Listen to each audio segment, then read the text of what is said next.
Hi everyone, another beer video tonight. Not only another beer video tonight, another new brewery beer video tonight. This is Roaring Meg by Springhead Brewery. A little bit of history. They're based near Retford, North Nottinghamshire, and they've been going since 1990, making them 27 years old. Roaring Meg is Springhead's flagship brew. I first came across it in a pub on draft nearly 10 years ago.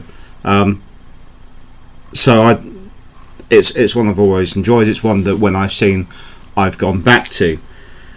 Roaring Meg is actually named after a canon which was cast in the Forest of Dean, and 5 cannons of absolutely massive proportions. What more can I tell you? They've changed the label relatively recently, as far as I'm aware. It now says up here Craft IPA, which it didn't before, so obviously catching on to that movement. They describe it as golden with a citrus honey aroma and a dry finish. I do remember it being slightly sweet and very moreish. In terms of the bottle cap, it's a plain gold. They are, after all, a small scale brewery.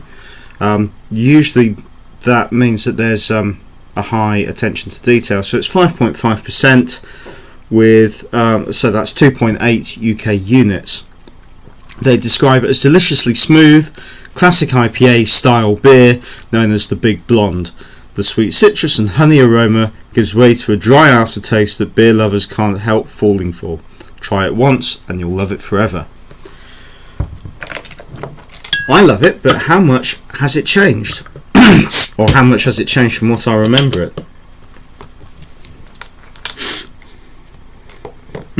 There's definitely a hoppy honey flavour. A little citrus, but definitely some sweetness. You can almost smell a bit of the dryness to it, actually. So it's a very light colour, nice and golden. Just a little bit of head coming through.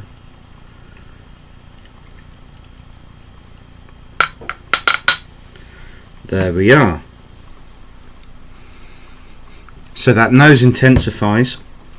In terms of other beers that I've reviewed on here, I'd say it's, in terms of the smell, it's quite close to the banana bread beer that I sampled a few weeks ago.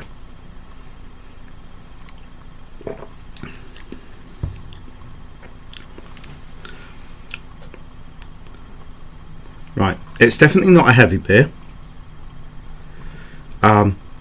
However, the flavour isn't obviously hoppy.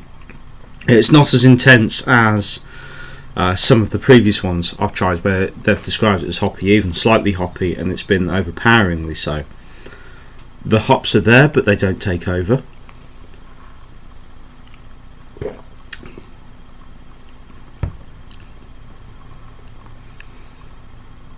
It's quite mellow, quite mild. There is that sweetness coming through. A little bit of herb and spice. And light fruit. Now I'm just leaving it on my tongue for a bit, because I know that in the in my last video, which was, hang on, let me check my diary, the Lagunitas IPA, after a few moments I started to feel a tingle on my tongue that wasn't evident while I was filming. This one has a little bit of that, but it's certainly not as strong. So yeah, either my tastes have changed over the years, definitely. The beer may have changed.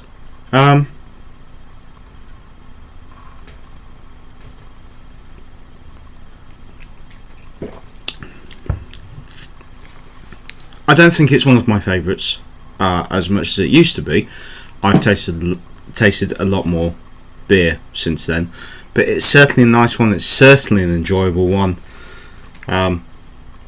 Roaring Meg, if you can find it, it is findable up and down the country. I think I found this in Morrison's, but I've also heard of it being sold in places like Waitrose before. So for the time being, that's all from me. I'll see you next time. Cheers.